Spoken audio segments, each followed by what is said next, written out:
이 시간은 그리스도라 증거되시는 예수님에 대해서 한번 살펴보도록 하겠습니다. 지금 계속해서 예수 그리스도의 발자취를 따라서를 갖다 우리가 살펴보고 있는데, 예수님께서는 이제 베다니에서 그리스도라고 이제 증거가 되시는데, 세례 요한이 예수님께 세례를 베풀므로 과정 가운데 예수께서 비둘기 같이 임하는 성령을 보고, 그 다음에 예수께서 그리스도심을 깨닫게 되죠. 그 다음에 이제 요한이, 세례 요한이죠. 요한이 예수께서 자기의 나으심을 보고 이르되 보라, 세상 죄를 지고 가는 하나님의 어린 양이로다. 그러니까 이거는 세례를 받으신 이후에, 또한 이제 40일 동안 금식 기도를 하신 이후 그 사건으로 이제 우리가 볼 수 있는데요. 어, 세례 운동의 근거지였던 이제 베다니라는 곳이 이제 여기 행정구역상 이렇게 보라색 부분 있는 베레아죠.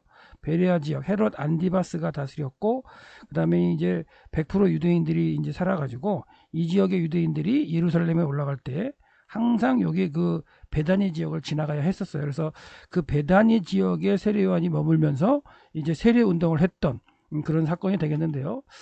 어, 그러니까 이제 지금 이제 오늘 그 살펴볼 예수님께서 이 그 그리스도라고 증거를 받는 그 시기는 40일 금식기도 후, 그러니까 세례를 받으시고 광야로 성령에 이끌려서 나가셔서 40일 금식기도 하신 다음에 사단에게 세 가지 이제 그 시험을 받으신 후가 되겠죠. 그리고 장소는 베레아 지역의 베단이다. 이렇게 되어 있어요. 이 지역은 이제 헤롯 안디바스가 갈릴리 지역과 함께 다스렸던 지역입니다. 요한복음 1장 29절에 34절 말씀을 보면 이제 세례 요한이 이제 증언을 하죠. 어떻게 하냐면, 이튿날 요한이 예수께서 자기에게 나아오심을 보고 이르되 보라, 세상 죄를 지고 가는 하나님의 어린 양이다. 이렇게 고백을 해요. 근데 이 세상 죄를 지고 간다는 그런 개념 가운데 그 당시에 이제 대속죄일 날 염소를 택해서 아사셀에게 보내는 염소를 택해서 모든 이스라엘 백성의 죄를 전가시켜서 광야로 보내는 그런 사건이 있었는데, 하여튼간 그런 어떤 그 일들이 벌어지는 그 광야, 유대 광야를 지나가는 그 유대인들에게 이런 외침을 하는 게 되겠죠. 그래서 그러면서 내가 전에 말하기를 내 뒤에 오는 사람이 있는데 그 사람은 나보다 앞선 것은 그가 나보다 먼저 계셨기 때문이라고 고백을 하면서, 이렇게 내가 말했던 게 이 사람 곧 예수님을 가리켜서 말했던 거라는 고백을 하고 있어요. 그러면서 나도 그를 알지 못하였으나 내가 와서 물로 세례를 베푸는 것은 그를 이스라엘에 나타내려 함이라. 그러니까 세리요한의 사명 자체가 예수 그리스도의 길을 예비하는, 그렇죠? 여자의 후손으로 오신 그 말씀이 육신이 돼서 오신 분을 이제 이스라엘에 나타내려 하는 그게 이제 사명이었는데, 그 일을 하고 있었는데 세례 요한이 이제 세례를 베풀 때에 예수님께서 비둘기 같은 성령이 임하시는 걸 체험하죠. 그래서 예수께서 그리스도시라는 걸 진짜 그 직접적으로 체험하는 사람은 세례요한밖에 없어요. 예. 그리고는 세례요한의 증언을 듣고 예수님께로 가서 예수님과 함께 머물면서 말씀을 듣기도 하면서 그리스도라고 고백하는 그런 과정이 이제 남아 있는 겁니다. 그래서 우리가 이제 대속죄일날 행하는 그 당시에 예수님 당시에 이 행사를 갖다 우리 살펴본 적이 있는데요. 아사들 염소를 위해서 이렇게 대제사장이 그 이스라엘의 백성의 모든 죄를 안수해서 전가해서 이 뿔에다가 이 붉은 줄을 맨 이 염소를 이제 아사셀 광야로 이제 보내는 그런 모습인데, 이제 제사장이 이렇게 끌고 나갈 때 우리 뭐라 그러냐면 아사셀 염소에게 지고 가라. 그 뭐냐면 우리의 죄를 지고 가라는 얘기겠죠. 그래서 우리의 모든 죄를 지고서 광야로 가라. 그래서 광야 무인징경에 가면은 놓아두기로 했는데 낭떠러 떨어뜨려 죽였다 그랬죠. 그래서 더 이상 우리의 죄가 여기에 머물러 있지 않게 모든 죄를 갖다가 전가를 해서 광야로 내보내는 그런 모습 가운데 이런 일들이 있었던 게 유대 광야에 있었던 사건인데, 예수님께서 이제 세례요한에 나왔을 때에 세례요한이 그렇게 이제 외쳤다는 거니까 세상 죄를 지고 온 어린양. 그래서 그런 거랑 오버랩될 수 있는 그런 형국의 그 절기, 대속죄일날 그 했던 절기를 느낄 수 있는 그런 형국이죠. 그래서 이제 또한 그 내가 전에 말하기를 그 했던 고백은 아까 이제 그 29절에서 했던 그 고백 말고 그 전에서도 했었던 고백이 있었는데, 그 전에 했던 고백이 뭐냐면 요한복음 1장 15절에 똑같은 말씀으로서 먼저 계속해서 이제 고백을 했던 거죠. 그러니까 이 요한복음 1장 15절에서는 예수님께서도 아마도 그 세례를 갖다가 받기 전에 이제 자기의 사명을 가지고 막 외쳤던 그 당시에 그 이야기일 것 같고요. 그 다음에 29절은 예수님께서 이제 세례를 받은 후에, 그 다음에 그 40일 금식 기도 이후에 예수님께서 앞에 나타났을 때 이제 증언했던 거고, 이건 예수님께서 나타나시기 전에, 그러니까 이 세례요한에게 나타나기 전에도 내 뒤에 누군가 오겠다, 그는 불과 성령으로 세례를 베푼다, 이렇게 이제 외쳤던 그런 모습이 있었던 겁니다. 그리고 또한 이제 또 세례요한이 또 두 번째 외치는 건 뭐냐면, 내가 봄에 성령이 비둘기 같이 하늘로부터 내려와서 그의 위에 머물렀다. 그러니까 성령이 비둘기 같이 하늘로부터 내려와 그 위에 머물렀던 이 현상을 본 사람은 오로지 세례 요한밖에 없다는 거예요. 세례 요한이 그것을 보고 이제 이미 세례를 베풀 때에 누군가 머리 위에 성령이 비둘기같이 임하는 걸 보거든 그게 그분이 그리스도인 줄 알겠다고 이제 예언을 들었었는데, 그런 현상이 이미 벌어지고 체험했기 때문에 세례 요한은 이제 예수에게 그리스도라고 이제 증언을 하면서 전파하는 거죠. 그러면서 이런 얘기를 하죠. 나도 그를 전에 알지 못했다. 그래서 나를 보내어 물로 세례를 베풀라 하신 그이가, 이제 하나님이시죠. 그렇죠? 나에게 말씀하시되 성령이 내려서 누구 위에든지 머무는 것을 보거든. 그래서 세례 요한에게 나와서 많은 사람들이 세례를 받을 때 세례 요한도 아마도 관심을 가지고서 그 세례를 베푸는 그 사역을 했을 거예요. 왜 그러냐면 누군가에게는 성령이 비둘기같이 임하는 그런 모습을 볼 텐데, 그가 바로 메시아였기 때문에 아주 주목해서 봤을 텐데, 어느 날 예수님께서 세례요한에게 나오시고 그리고 그 세례를 갖다 받으실 때 비둘기 같은 성령이 임하고, 그걸 세례요한이 이제 체험을 하게 된 거죠. 그래서 자기에게 말씀하셨던 대로 누구 위에든지 머무는 것을 보거든 그가 곧 성령으로 세례 베푸실 분이라는 걸 알라고 했기 때문에 이제 분명히 성령으로 세례를 베푸실 분이 예수라는 걸 알았다는 얘기죠. 그래서 내가 보고 체험한 거죠. 그가 하나님의 아들이심을 증언하였노라 라고 이렇게 세례요한이 지금 외치고 있는 모습을 보고 있어요. 그래서 이 세례요한의 외침은 요단강이 이렇게 흘러가지고, 그렇죠? 요단강이 흘러가지고 이제 그 여매로 흘러 들어가는데, 이게 이제 여기가 아라바 지역이라고 그랬죠. 그래서 아라바 지역이라고 그랬고, 세례요한 공동체는 베레아 지역에 있는 베다니, 여기가 이제 공동체의 근거지였고, 이 지역이 이제 베레아 지역에 속하는 지역이죠. 그래서 요단강을 건너가면 여리고가 나오고, 이 유대 광야를 지나가면 어디에요? 예루살렘이 나타나는. 그래서 유대인으로서 예루살렘에 가서 성전 공동체 참여하려면 이 지역을 무조건 지나가야 된다 그랬어요. 그렇죠? 이 지역을 지나가야 되는데, 이 지역을 지나갈 때 세례 요한이 이 길목에 서서 회개하라, 천국이 가까웠나니라고 외쳤고, 또한 자기 뒤에 성령으로 세례 베풀 분이 온다, 그런 걸 막 외쳤는데, 이제는 예수 그리스도께서 이제 세례를 받으신 이후에는 그걸 이제 이분이, 내가 그 외쳤던 그분이 바로 예수다라고 증언을 하고 있다는 거죠. 그래서 예수님께서 그리스도임을 이렇게 이제 증언을 받으시고, 우리가 이제 그 갈릴리 지역에서 예루살렘으로 올라가려면, 그렇죠? 예루살렘으로 올라가려면 이렇게 갈릴리 지역에서 내려와서 벳살 앞에서 요단강을 건너간다 그랬죠. 건너가서 이 베레아 지역으로 해서 내려와서 다시 한번 요단강을 건너서 여리고에 머물다가 광야를 지나서 예루살렘을 가는 이런 과정. 그러니까 갈릴리 지역에 사는 유대인이나 베레아 지역에 사는 유대인들이 예루살렘으로 가서 유대 신앙 공동체, 하나님 신앙을 지키려면 꼭 이 지역을 지나가야 했다. 그 지역에서 세례 요한이 지금 세례 사역을 베풀면서 예수 그리스도를 지금 전파하고 있다라고 보시면 돼요. 그래서 요단강이 이렇게 흘러가고요. 그 다음에 베다니 지역은 요단강 동쪽에, 베다니 지역에 이제 속해 있고, 이 부분에 대해서 좀 자세하게 좀 그 강의를 들으시려면 제가 그 성경의 땅 요단강 계곡지대 아라바에 대해서 강의한 부분을 좀 살펴보시면 광야에 대해서 제가 설명해 놓은 게 있으니까 그걸 좀 참조하시기 바랍니다. 결과적으로 이제 하나님의 어린 양이라고 이제 증거했던 그런 이제 과정이 있는데, 요한하고 안드레는 원래는 세례 요한의 제자였어요. 그러니까 요한과 안드레가 예수님의 제자가 되기 전에 먼저는 세례 요한의 제자였고, 세례 요한이 이제 그 세례를 베풀다가 예수님께서 그리스도이심을 이제 깨닫고 난 다음에는 예수님에 대해서 그리스도라고 증언을 했죠.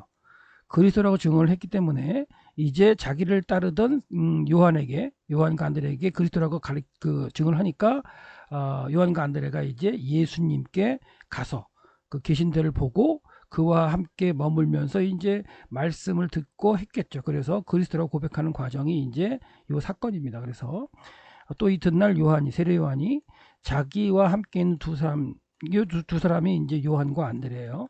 이름은 이제 사랑하는 제자라고 나오고 요한이라고 나오지 않지만 이제 요한임을 분명히 알 수가 있고요. 두 사람에게 예수님께서 거니심을 보고 보라 하나님의 어린 양이로다라고 외쳐서 이 두 사람이 이제 예수님께로 가는 그런 과정이 있죠. 그래서 두 제자가 그의 말을 듣고, 여기 누구예요? 세례 요한의 말을 듣고 예수님을 쫓아간 거예요. 예수님을 쫓아갔어요. 그래서 예수님을 따라가니까 예수님께서 돌이켜서 보시면서 뭐라 그래요? 듣다 그 따르는 걸 보시고 물어가는데 무엇을 구하느냐? 얘기했더니 이제 랍비요 어디 계십니까? 라고 묻죠. 어디 계십니까? 그 지역이 이제 광야 지역이고 그렇기 때문에 어떤 뭐 민가라든가 이런 어떤 그런 게 있을 수 있는 상황이 아닌데 하여튼간 예수님이 머무시는 곳을 묻고 같이 가서 이제 지내는 거예요. 그래서 예수님께서 뭐라고 하시냐면 와서 보라. 오라 이거예요. 와라. 그리고 봐라.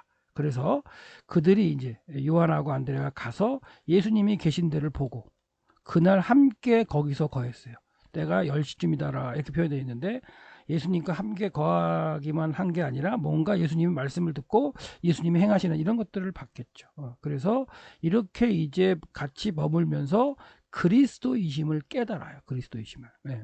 그러니까 자 요한하고 안드레는 세례 요한이 직접 체험한 그 세례 요한의 증언을 듣고 예수님께로 가서 예수님과 함께 머물면서 다시 고백을 하는 거죠. 메시아라고 그리스도라고. 그 다음에 이제 요한의 말을 듣고 따르는 사람 중에 하나가 시몬 베드로가 있는데 그래서 이 요한의 말을 듣고서 이제 요한은 세례 요한이죠. 세례 요한의 말을 듣고서 따르는 그 사람 중에 한 사람이 이제 안드레야, 안드레. 예, 사도 요한 말고 또 안드레가 있는데 그러니까 안드레하고 베드로는 형제잖아요. 그래서 안드레가 메시아에 대한 관심이 있어서 계속 이제 광야에서 쫓아다녔고 그다음에 베드로도 아마도 메시아에 대해서 관심이 있었어요. 근데 둘은 같이 있지는 않았죠. 근데 결과적으로 안드레가 먼저 자기 형제 시몬을 찾아가서 말하는 거예요. 우리가는 누구예요? 사도 요한과 아니면은 사도 요한과 지금 안드레겠죠. 그리고 아니면 세례 요한의 증언을 듣고 뭐 무리가 생겼을 수도 있기 때문에 우리가 그리스도 메시아를 만났다라고 이제 형한테 가서 전파를 한 거죠. 그래서 결과적으로 데리고 예수님께로 가는 거예요.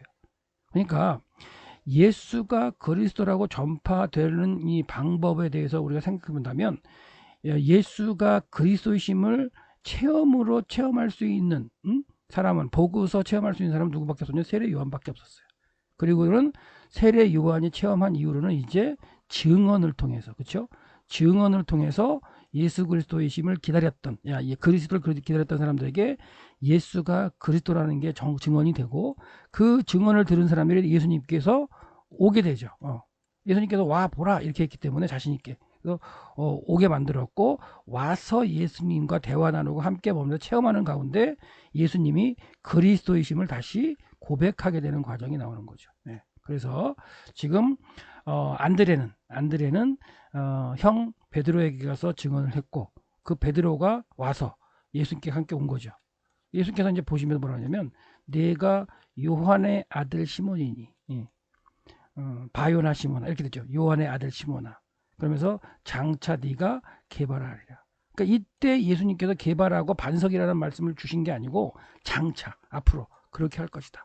그래서 왜 이런 말씀을 드리냐면 지금 그 베다니 지역에서 예수님을 만난 베드로가 계속해서 이후에 예수님 쫓아다니는 게 아니에요. 다시 그리스도를 기다렸고 그리스도를 갖다 만난 바 됐지만 어떤 연유인지 베드로는 나중에 다시 예수님께 택함을 받는데 고기를 잡는 가운데 누가복음 5장에서 고기를 잡는 가운데 다시 한번 찾아오셔서 깊은 데서 가서 고기를 잡으라. 그러면서 이제 예수님이 다시 한번 나와 함께 사람 낚는 어부가 되자 하면서 택하시는 과정이 있어요. 그래서 여기서 베드로와 예수님의 만남은 요 장면으로 내가 요한의 아들을 시몬이니 장차 너를 개발하리라. 이렇게 하면서 이제 요한복음에서 이제 끝나게 되는 과정이 있죠. 그 다음에 이제 지금 예수님께서 만난 그 제자들을 보면 지금 사도 요한을 만났고요. 세례 요한이 아니라 사도 요한을 만났고, 그 다음에 안드레를 만났죠. 안드레를 만났고, 그 다음에 안드레의 형인 베드로를 만나시긴 했지만 베드로가 나중에 다시 한번 합류한다 그랬어요. 그리고 이제 예수님께서 그 이튿날 갈릴리로 가시려고 하는 거죠. 갈릴리로 가려 하다가 빌립이 있어서 빌립을 만나십니다. 그러니까 빌립이 이제 뭔가 이렇게 과정 가운데 있었는데 예수님이 나를 따르라 하고 직접 말씀하셨어요. 그래서 예수님을 따르게 되는 제자들의 형태를 보면 요한과 안드레, 베드로처럼 뭔가 누구의 증언을 듣고 누가 이렇게 그 증거함을 듣고서 와서 예수님을 뵙고 대화를 나누고 같이 있다가 예수님을 따르게 되고 예수님 제자가 되는 과정이 있고요. 빌립처럼 또는 마태처럼 지나가시다가 직접 나를 따르라 그래가지고 따르는 유형도 있어요. 네. 그래서 그런 어떤 예수님의 12사도들 중에서 그런 유형들을 한번 분리해봐도 재밌는데, 빌립을 만나셔서 나를 따르라 하면서 이렇게 말씀하신 다음에 어떻게 따르는 내용은 안 나오지만 빌립이 따른 거예요. 그러니까 빌립이 따르면서 예수님을 갖다가 또 함께 머물면서 요한과 안드레처럼 예수님이 그리스도이심을 또한 고백하고 깨닫게 되는 과정이 있는 거죠. 그걸 어떻게 할 수 있냐면 빌립은 안드레와 베드로처럼 그 베드로처럼 이제 베세다 사람이죠. 갈릴리 사람인데요. 갈릴리 헤롯 빌립이 다스린 영토의 사람이죠. 요당 그 상요당은 건너편, 그러니까 가버나움 맞은편에 있는 베세다 사람인데, 빌립이 누굴 찾아가요? 나다나엘을 사람을 찾아갑니다. 왜? 빌립도 누구를 만났으니까 메시아를 만난 거예요. 자기도 기다렸던 메시아를 만나가지고 예수님을 따르게 되겠다고 이제 마음을 먹었는데, 그 빌립이 나다나엘을 찾아가 또 증언을 하게 되는 거죠. 예. 그래서 이제 찾아가서 뭐라고 얘기하냐면, 모세가 율법에 기록하였고 여러 선지자들이 기록한 그이, 그러니까 이제 메시아란 얘기죠. 메시아를 우리가 만났다. 여기도 또 우리가 그러는데, 우리가는 이미 예수님을 따르는 이제 무리가 좀 생겼던 거겠고, 초기 제자로 본다면 안드레 내지는 그 사도 요한, 그리고 뭐 베드로도 포함될 수도 있겠고, 그래서 빌립, 이제 우리가 사건을 언급된 건 요 네 사람이죠. 네 사람이고, 그러면서 우리가 만났는데 요셉의 아들이니, 요셉이라는 사람의 아들인데 나사렛 예수다라고 얘기하는 거예요. 나사렛. 그러니까 그 당시는 이제 어느 그 예수란 이름이 많이 가지고 있었어요. 사실은 예수란 이름이 많이 흔하게 쓰였기 때문에 나사렛 사람 예수다 이렇게 이제 얘기하신 거, 그 증언을 한 거죠. 그러더니 나사렛 사람이라고 그런 얘기를 들은 나다나엘이 뭐라고 하냐면, 나사렛에서 무슨 선한 것이 날 수 있어? 이런 얘기를 하고 있는 거예요. 이 얘기는 왜 그러냐면, 이 나다나엘은 갈릴리 가나 사람이에요. 나사렛과 가까운 지역의 가나 출신이고요. 그 가나가 나사렛보다는 그 당시에 예수님 당시에 좀 더 큰 동네였어요. 그래서 나사렛에서는 그 당시에 회당도 없었기 때문에 뭔가 잔치를 하거나 결혼을 하려면 가나까지 가서 잔치를 했던 그런 모습이었기 때문에, 이 가나 사람인 나다나엘은 나사렛이 어떤 동네라는 걸 잘 아는 거예요. 아주 촌동네고 산동네고, 그런데 그곳에서 무슨 선한 것이 날 수 있느냐 이렇게 얘기한 거죠. 그랬더니 또 뭐라 그래요? 와서 보라. 그러니까 예수님이 하셨던 방법, 와서 봐라. 그러니까 오라는 거예요. 자신 있으니까 와서 체험하라는 얘기가 되겠죠. 그래서 세례 요한은 보고서 증언을 했죠. 예수님께 성령이 비둘기같이 내리는 그 상황을 보고서 체험을 하고 증언을 했고, 그 다음에 그 증언을 들고 간 안드레하고 사도 요한에게 예수님께서는 와라 그렇게 했죠. 그리고 봐라 그렇게 말씀하셨죠. 그런 것처럼 전할 때에 예수가 그리스도로 전파되는 과정은 체험한 사람들이 가서 당당하게 외치는 거죠. 와봐, 와서 봐. 내가 증언하는 그게 사실이니까 와서 너도 체험해봐라. 이렇게 지금 이야기를 하고 나다나엘이 쫓아가는 거죠. 누굴 쫓아가요? 빌립을 쫓아서 예수님께로 가는 거예요. 근데 이제 예수님께서 뭐라고 그러시냐면, 예수님께서 이제 나다나엘이 자기 오시는 걸 보시고 나다나엘을 가르치기를 뭐라고 말씀하시냐면, 보라, 이는 참으로 이스라엘 사람이라. 아주 그냥 참 사람이라는 얘기예요. 이스라엘 사람이라. 그 속에 간사한 것이 없다라고 말씀하신 거예요. 이 이야기를 나다나엘이 들었나 봐요. 들었는데 어떻게 얘기해요? 어떻게 나를 아십니까? 라고 얘기하는 거죠. 그러니까 간사한 게 없다고 참 이스라엘 사람이라고 얘기하는 게 참 좋게도 했겠죠. 평가를 좋게 해주니까. 근데 어떻게 나를 아십니까? 라고 얘기를 묻는 거예요. 그랬을 때에 예수님이 뭐라고 대답하시면, 빌립이 너를 부르기 전에, 너를 만나러 가기 전에 네가 무화과 나무 아래 있을 때에 보았다는 거예요.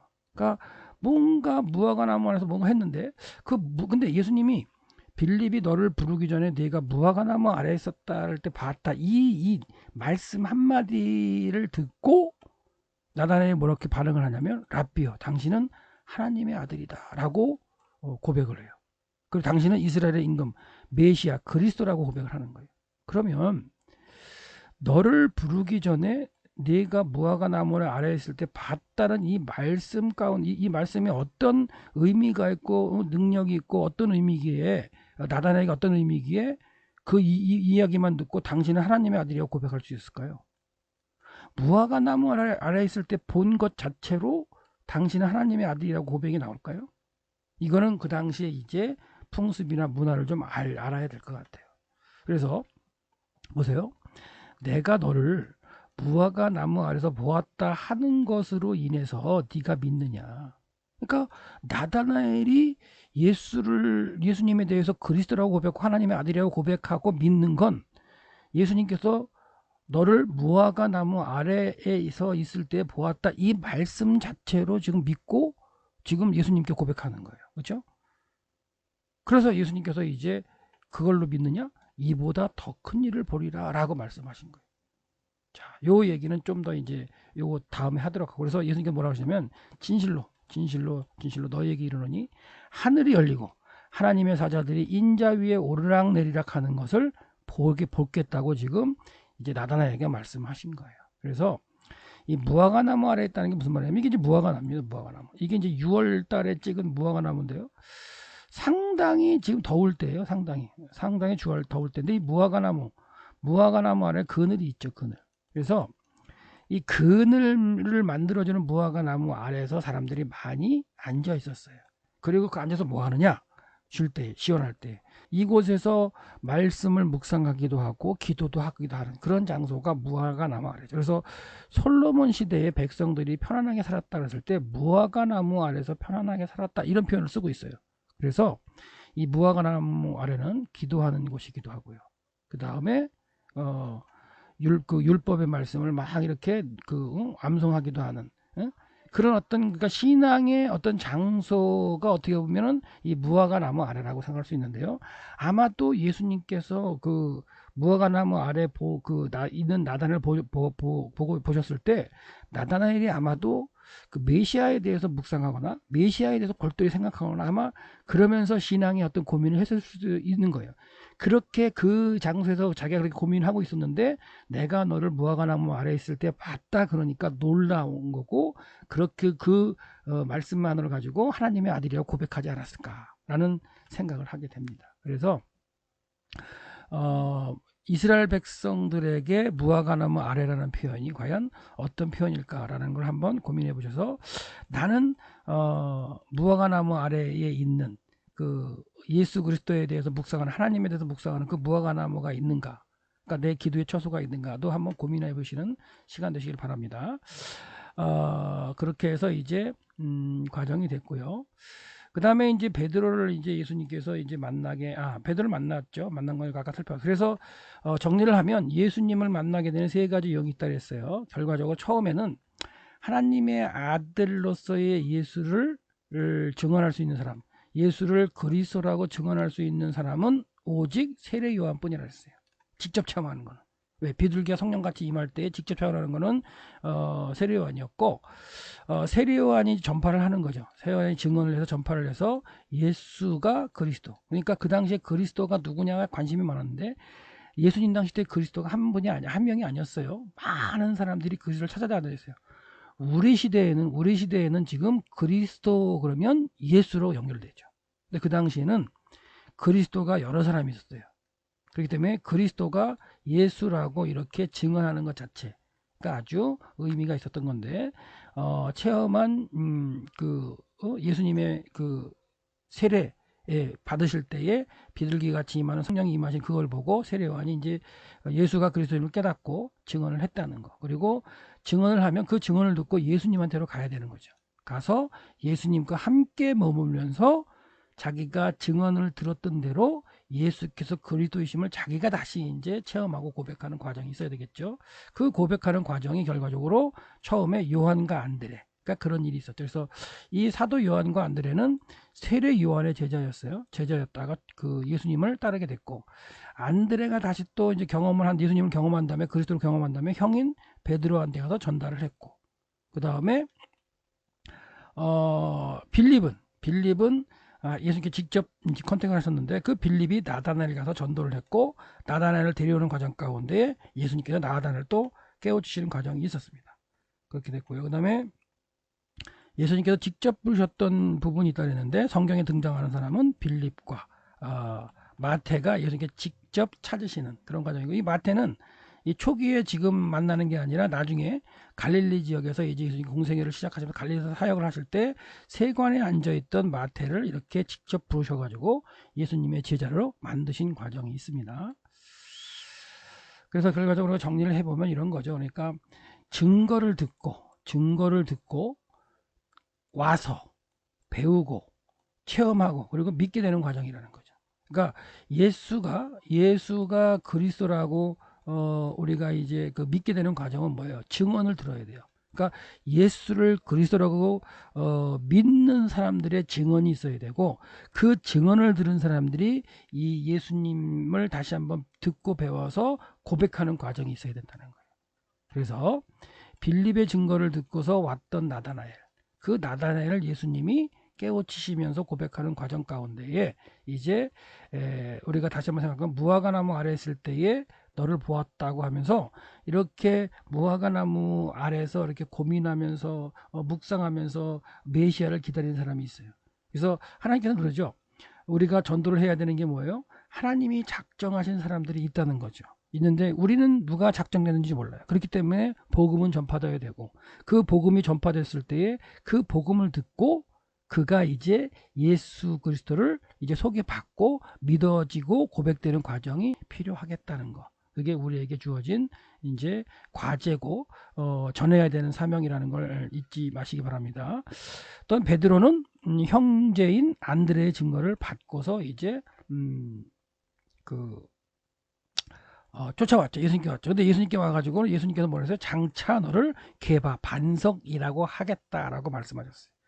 그렇게 말씀하셨고, 예수님께서 찾아와서 그 초기부터 계속해서 따라다녔던 건 아닌 것 같고요. 나중에 다시 이제 갈릴리 바다에서 다시 예수님이 컨택하는 그런 과정이 있는 누가복음 5장 1절부터 그 11절 말씀 사이에 밤새도록 고기 잡았을 때 고기를 못 잡잖아요. 그 못 잡았을 때 예수님께서 깊은 데로 가서 그물을 내리라 하는 과정 가운데 결과적으로 이제 나랑 같이 사람을 낚는 어부가 되자라고 말씀하셨을 때 배를 버려두고 이제 쫓은 그런 과정이 나중에 베드로에게 또 있어요. 그러니까 그 부분이 되기까지 베드로는 아직까지는 이제 예수님과 초기에 함께 합류해서 했다는 그런 느낌은 아닙니다. 그래서 우리도 각자 그리스도를 소개받았고 예수 그리스도를 소개받았고 믿었잖아요. 그렇기 때문에 우리가 믿는 과정에서 있었던 이런 복음을 다시 또한 전할 수 있는 그런 시간들 되시길 바라고, 뭐 코로나19로 힘든 이때에 뭐 접촉을 못하고 만날 수 없기 때문에 다른 방법으로 기도나 아니면은 다른 어떤 전화라든가 아니면은 문자라든가 이런 유선상으로도, 그러니까 비대면으로 복음을 전하시기 바라고, 베드로에 관련된 누가복음 5장 1절부터 12절 말씀의 강의를 듣고 싶은 분들은 계속해서 제가 올려드리는 그 강의를 들으시면서 예전에 했던 강의인데 그 강의를 들으시면서 베드로를 다시 만나는 과정 가운데 사람을 낚는 어부를 만드셨던 그 예수님이 원하셨던 건데요. 이 시대에 우리들은 진짜 사람을 낚는 어부의 역할을 잘 하고 있는지를 다시 한번 살펴보는 시간 되시기 바랍니다. 오늘도 승리하는 하루가 되시기를 소망합니다.